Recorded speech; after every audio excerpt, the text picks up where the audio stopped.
Svedoci smo kakav se nemoral čini u celom svetu svakoga dana. Ubistva, kriminal, bolesne stvari, gadosti, nesreće i tako dalje. Miroljub je rekao, a i tako piše u Bibliji, da će Bog intervenisati iste sekunde kada kap bude prelila čašu.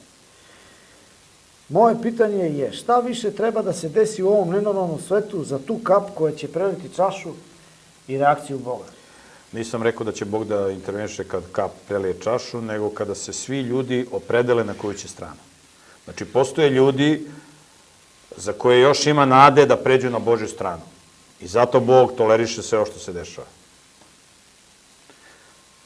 Kada se svi budu opredelili na koju će stranu i kad se budu utvrdili, zato u Bibliji se kaže imaju pečat Božji. Znači, čovjek kad pređe jednu crtu u pobožnosti, on je toliko izgrađen da više đavo ne može da ga prebaci na svoju stranu. On je zapečaćen. Tako piše u Bibliji.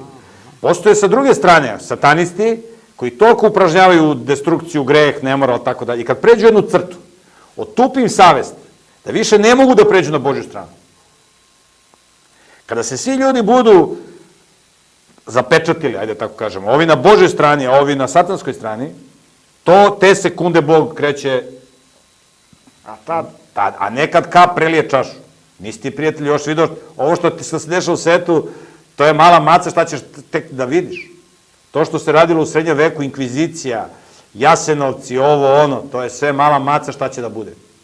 Znači, danas su ljudi mnogo gori nego što su bili pre 70 godina u vreme Jasenovca. Mnogo gori su danas.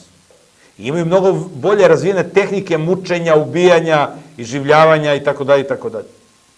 Mi živimo u najgorem vremenu u istoriji. Tako da ovo što se dešava, tek će da vidi šta će da se dešava.